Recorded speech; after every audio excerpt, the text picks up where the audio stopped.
बादशाह जिनका लक़ब फिरौन था, जिस तरह शान और शौकत के लिहाज से बेमिसाल थे, उसी तरह उनके खजाने भी अपना जवाब आप थे। सोने चांदी के जितने ढेर इन बादशाहों के खजाने में थे, दूसरे बादशाह उनका तस्वुर भी नहीं कर सकते थे। जब मिस्र का ये शाही खजाना शहनशाह रेमेसेस के कब्जे में आया तो वो इसे देखकर इस कदर हैरान हुआ कि उसकी हिफाजत का ख्याल उसे परेशान करने लगा, और उसने सबसे पहला हुक्म यह दिया कि शाही खजाने की हिफाजत के लिए महल के बराबर एक कमरा तामीर किया जाए। उस कमरे की तामीर के लिए उसने एक ऐसे राज को चुना जो अपने काम में बड़ी महारत रखता था। चंद ही दिनों में राज ने शाही महल के बराबर एक कमरा तैयार कर दिया जो सारे का सारा पत्थर का बना हुआ था। उस कमरे का सिर्फ एक दरवाजा था जो शाही महल में बादशाह के खास कमरे में खुलता था और जिसकी चाबियां सिर्फ बादशाह के पास रहती थीं। कमरे के मुकम्मल होते ही बादशाह रेमेसेस ने तमाम शाही खजाना उसमें रखवा दिया। अब उसे उसकी हिफाजत के बारे में पूरा इत्मीनान था। जिस राज ने यह कमरा बनाया था वो काफी बूढ़ा हो चुका था। चंद साल बाद वो बीमार हो गया और जब उसे अपने जिंदा बचने की कोई उम्मीद बाकी न रही तो उसने अपने दोनों बेटों को खजाने के उस राज से आगाह कर दिया जो अब तक उसके सीने में महफूज था। राज ने अपने बेटों को बताया, शाही खजाने का एक दरवाजा तो वो है जो शाही महल में खुलता है, लेकिन मैंने उसका एक और खुफिया दरवाजा भी बनाया है जिसे पत्थरों को एक खास तरीके से सिरकाने पर खोला जा सकता है। उस दरवाजे का इल्म सिर्फ मुझे है और किसी को नहीं। यह कहकर राज ने शाही खजाने का नक्शा उन्हें समझाया, फिर खुफिया दरवाजा खोलने की तरकीब बताई और इसके बाद कहने लगा, मैंने ये खुफिया दरवाजा तुम्हारे लिए बनाया था। अब तुम जब चाहो खजाने में दाखिल हो सकते हो और वहां से हर वो चीज हासिल कर सकते हो जिसकी तुम्हें जरूरत हो। बेटों को इस राज से आगाह करने के बाद राज इस दुनिया से रुखसत हो गया। उसी रात उसके दोनों बेटे खजाने के कमरे के पास उस जगह गए जिसके मुतालिक उनका बाप उन्हें बता गया था, और जब उन्होंने बाप की बताई हुई तरकीब के मुताबिक पत्थरों को सिरकाया तो दीवार में एक दरवाजा पैदा हो गया। इनके सामने सोने चांदी और हीरे जवाहरात के ढेर लगे थे। वो कुछ देर हैरानी से सोने चांदी के उन ढेरों को देखते रहे और फिर कुछ हीरे, सोना और कीमती कपड़ों के चंद थान लेकर बाहर निकल आए। उन्होंने बाप की बताई हुई तरकीब के मुताबिक दोबारा पत्थर सिरकाए तो दरवाजा खुद ब खुद बंद हो गया और दीवार पहले की तरह बराबर हो गई। इसके बाद वो हर तीसरे चौथे दिन आकर शाही खजाने पर हाथ साफ करने लगे। वो बहुत खुश थे कि उनका बाप उन्हें एक ऐसी तरकीब बता गया है जिससे बगैर हाथ पांव हिलाए वो ऐशो इशरत की जिंदगी बसर कर सकते हैं। राज के बेटों की इन कार्रवाइयों को ज्यादा दिन न गुजरने पाए थे कि एक रोज बादशाह रेमेसेस शाही खजाने का मुआयना करने आया। एक नजर देखते ही उसे अंदाजा हो गया कि खजाने में से कुछ सोना और दूसरी कीमती चीजें गायब हैं। वो बहुत हैरान हुआ। खजाने का सिर्फ एक ही दरवाजा था जो शाही महल में खुलता था और उस दरवाजे की चाबियां खुद उसके पास रहती थीं। शहनशाह रेमेसेस सारा दिन यही सोचता रहा कि चोर को किस तरह पकड़ा जाए। आखिर उसके दिमाग में एक तरकीब आ गई। उसने खजाने में लोहे का एक फंदा लगवा दिया। यह फंदा उन संदूकों के दरमियान लगाया गया था जिनमें कीमती हीरे जवाहरात और सोने चांदी के सिक्के और बर्तन रखे हुए थे। अगली बार जब रेमेसेस शाही खजाने के मुआयने के लिए आया तो उसने देखा कि फंदे में एक आदमी फंसा हुआ है। वो खुशी खुशी आगे बढ़ा कि उसकी तरकीब कामयाब साबित हुई है, मगर जब वो फंदे के करीब आया तो ये देखकर हैरान रह गया कि फंदे में फंसा हुआ आदमी जिंदा नहीं, मुर्दा है। यही नहीं, उसका सर भी गायब है और सर गायब होने की वजह से उसकी शनाख्त नहीं हो सकती थी। हुआ यह था कि राज के बेटे एक रात शाही खजाने में दाखिल हुए तो बड़ा बेटा सीधा उन संदूकों की तरफ बढ़ा जिनके दरमियान फंदा लगा हुआ था, और इस तरह वो फंदे में जकड़ा गया। उसके छोटे भाई ने उसे निकालने की बहुत कोशिश की लेकिन नाकाम रहा। बड़े भाई ने यह देखा तो छोटे से कहने लगा, प्यारे भाई, ऐसा मालूम होता है कि बादशाह को खजाने के चोरी होने का पता चल गया है, तभी उसने ये फंदा लगाया है। अब मैं तो बदकिस्मती से फंस गया हूं, लेकिन तुम अपनी जान बचाने की फिक्र करो। छोटे भाई ने कहा, मैं तुम्हें इस साल में छोड़कर कैसे जा सकता हूं। बड़े भाई ने कहा, बेवकूफ ना बनो, जैसा मैं कहता हूं वैसा ही करो। मौत मेरा मुकद्दर बन चुकी है, चाहे यहां आए या फांसी के तख्ते पर। लेकिन अगर मैं बादशाह के हत्थे चढ़ गया तो उसके सिपाही मार मार कर मुझसे सब कुछ उगलवा लेंगे। इसलिए तुम यूं करो कि मेरा सर काट कर ले जाओ। इस तरह बादशाह को पता नहीं चल सकेगा कि फंदे में फंसा हुआ शख्स कौन है और तुम बच जाओगे। छोटे भाई का दिल तो नहीं चाहता था, लेकिन बड़े भाई ने आखिरकार उसे राजी कर ही लिया। नाचार उसने अपने दिल पर पत्थर रखकर बड़े भाई का सर काटा और उसे एक कपड़े में लपेट कर वापस आ गया। मां ने अपने बेटे का सर देखा तो रोने पीटने लगी।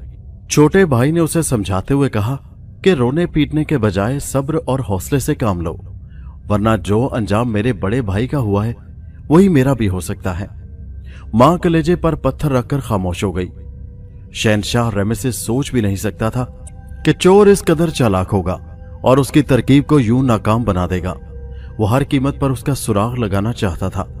चुनाचे उसने हुक्म दिया कि सर कटी लाश को शाही महल के बाहर लटका दिया जाए। उसने उस लाश के इर्द गिर्द चंद सिपाही पहरे के लिए खड़े कर दिए और उन्हें ताकीद कर दी कि लाश के करीब से गुजरने वाले हर शख्स पर निगाह रखें और जो शख्स उसके करीब रोता पीटता या मातम करता हुआ पाया जाए उसे फौरन गिरफ्तार कर लें। उस जमाने के मिस्रियों का अकीदा था कि जब तक किसी शख्स की मौत की रस्में अदा न कर दी जाएं, तब तक उसकी रूह को चैन नसीब नहीं होता। इसलिए बादशाह को यकीन था कि सर कटी लाश के वारिस उसे हासिल करने के लिए सब कुछ कर गुजरने को तैयार हो जाएंगे। बादशाह ने ठीक ही सोचा था। मां को जब यह खबर मिली कि उसके बड़े बेटे की सर कटी लाश शाही महल के बाहर लटकी हुई है, तो उसने अपने बेटे से कहा कि वह अपने भाई की लाश वहां से ले आए ताकि उसे रस्मों के मुताबिक दफन किया जा सके। यह सुनकर वो दंग रह गया। उसे अच्छी तरह मालूम था कि लाश को हासिल करने की कोशिश करना मौत को दावत देना है, लेकिन मां अपनी जिद पर अड़ी रही और उसने धमकी दी कि अगर तुम अपने बड़े भाई की लाश नहीं लाओगे तो मैं बादशाह के पास जाकर उसे सब कुछ बता दूंगी। मां की इस धमकी के आगे छोटे भाई ने हथियार डाल दिए। सर कटी लाश को शाही महल के बाहर लटके हुए कई रोज गुजर गए थे। पहरेदार उसके पास से गुजरने वाले हर शख्स को बड़े गौर से देखते थे, लेकिन अभी तक उन्हें कोई ऐसा शख्स नजर नहीं आया था जो रोता पीटता, मातम करता और उसके पास से गुजरा हो। दूसरे रोज एक नौजवान 2 गधों को हाँकता हुआ वहां से गुजरा। गधों पर पानी के चंद मशकीजे लदे हुए थे। वो गधों को लेकर लोगों के उस हजूम के पास से गुजरा जो सर कटी लाश का तमाशा देख रहा था, तो एक गधे पर लदे हुए पानी के एक मशकीजे का मुंह खुल गया और पानी बह निकला। नौजवान उस मशकीजे का मुंह बांध ही रहा था कि दूसरे गधे पर लदे हुए मशकीजे का मुंह भी खुल गया। नौजवान पहले मशकीजे को छोड़कर दूसरे की तरफ लपका। इस अफरा तफरी में सारे मशकीजे खुल गए और वहां दरिया सा बहने लगा। लोग जो सर कटी लाश को देख रहे थे उनको एक और शुगल हाथ आ गया और वो नौजवान से हमदर्दी करने के बजाय हंसते और कहकहे लगाते हुए चुल्लू भर भर कर पानी पीने लगे।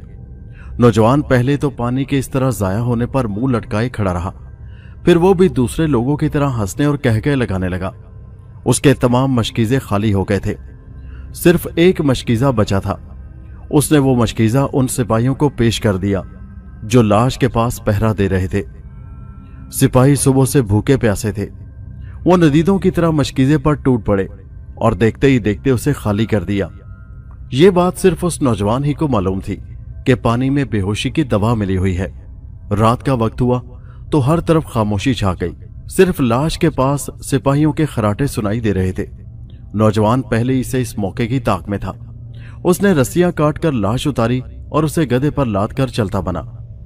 अगली सुबह रेमेसिस को यह इत्तला मिली कि महल के बाहर जो सर कटी लाश लटकाई गई थी उसे कोई उतार कर ले गया है और सारे पहरेदार बेहोश पड़े हैं। तो उसकी आंखों में गुस्से से खून उतर आया, मगर इस गुस्से की हालत में भी वो दिल ही दिल में उस शख्स की जहानत की दाद दे रहा था जो सिपाहियों को बेहोश करके लाश वहां से ले गया था। अब बादशाह सोच रहा था कि उस चालाक शख्स को कैसे गिरफ्तार किया जाए। कई दिनों तक वो इसी उधेड़ बुन में रहा, मगर कोई तरकीब जहन में ना आ सकी। आखिर उसकी बेटी ने उसकी मुश्किल आसान कर दी। शहंशाह रेमेसिस की बेटी हसीनो जमील होने के साथ साथ बेहद अक्लमंद भी थी। उसकी तजवीज शहंशाह को पसंद आ गई। दूसरे रोज बादशाह की तरफ से सारे मुल्क में ऐलान करवा दिया गया कि हम अपने मुल्क के नौजवानों को दावत देते हैं कि वो शाही महल में आए और शहजादी को अपने अपने कारनामों की दास्तान सुनाएं। जिस नौजवान का कारनामा शहजादी को पसंद आएगा उसे मुंह मांगा इनाम दिया जाएगा। शहंशाह रमेसेस को उम्मीद थी कि इनाम के लालच में दूसरे नौजवानों के अलावा वो नौजवान भी शहजादी के पास आएगा जो लाश चुरा कर ले गया था, और इस तरह खजाने की चोरी के राज से पर्दा उठ सकेगा। उसने शहजादी के कमरे के बाहर बरामदे में चंद सिपाही बिठा दिए थे और उन्हें हुक्म दे दिया था कि जो ही शहजादी चीख मारे वो कमरे में घुसकर शहजादी के पास बैठे हुए नौजवान को गिरफ्तार कर लें। बहुत से नौजवान शहजादी को अपने अपने कारनामों की दास्तानें सुनाने आए। शहजादी उनकी बहादुरी, दानाई, चालाकी और होशियारी की दास्तानें सुनती और उन्हें वापस भेज देती, क्योंकि उसे उन दास्तानों से कोई दिलचस्पी न थी। एक दिन शाम को एक नौजवान शाही महल में आया और शहजादी से कहा, शहजादी साहबा, मेरी दास्तान बहुत दिलचस्प और हैरत अंगेज है। अगर आप इससे पूरे तौर पर लुत्फ उठाना चाहती हैं तो तमाम बत्तियां गुल करा दें। शहजादी ने कमरे की तमाम बत्तियां गुल करवा दी और नौजवान ने अपना कारनामा बयान करना शुरू किया। मैंने अपने बड़े भाई के साथ खुफिया दरवाजे से दाखिल होकर शाही खजाने से सोना चांदी और दूसरी चीजें चोरी की थीं। जब मेरा भाई खजाने में लगाए हुए फंदे में फंस गया तो मैं उसका सर काट कर ले गया और फिर मैं ही शाही महल के बाहर से उसकी लाश उतार कर ले गया था। शहजादी ने एक चीख मारी। यह बरामदे में छुपे हुए सिपाहियों के लिए इशारा था। उसके साथ ही शहजादी ने नौजवान का बाजू सख्ती से थाम लिया, लेकिन उसे यूं महसूस हुआ कि जैसे नौजवान का बाजू बहुत सख्त और ठंडा है। सिपाही मशलें लिए कमरे में आए तो शहजादी के मुंह से एक मर्तबा फिर चीख निकल गई। उसने लकड़ी का बना हुआ बाजू थाम रखा था और नौजवान खिड़की से छलांग लगाकर भाग गया था। शहंशाह रमेसेस को जब यह बात मालूम हुई तो वह हैरत ज़दा रह गया। यह शख्स तो उसकी तवक्को से भी कहीं ज्यादा ज़हीन और चालाक निकला। उसकी ज़हारत ने रमेसेस के दिल पर ऐसा असर किया कि वो ये जानने के लिए बेताब हो गया कि इस गैर मामूली ज़हानत और चालाकी का मालिक नौजवान कौन है। दूसरे दिन उसने सारे मुल्क में एक ऐलान करा दिया। उस ऐलान के जरिए उस नौजवान को माफी दे दी गई जिसने शाही खजाने में चोरी की थी और फिर लाश भी उठाकर ले गया था। उसके साथ ही ये भी कहा गया था कि अगर वो शख्स बादशाह के हुजूर पेश हो जाए तो उसे भारी इनाम दिया जाएगा। ऐलान के चंद रोज बाद वो नौजवान शाही महल में आया और शहंशाह रमेसेस से मुलाकात की दरख्वास्त की। जब उसे शहंशाह के हुजूर पेश किया गया तो उसने अदब से झुककर सलाम किया और सारी दास्तान शुरू से आखिर तक सुना दी। शहंशाह रमेसेस ने खुश होकर कहा, अहले मिस्र दुनिया की ज़हीन तरीन कौम है, लेकिन बेशक व शुबा ये नौजवान तमाम मिस्रियों में सबसे ज्यादा ज़हीन है।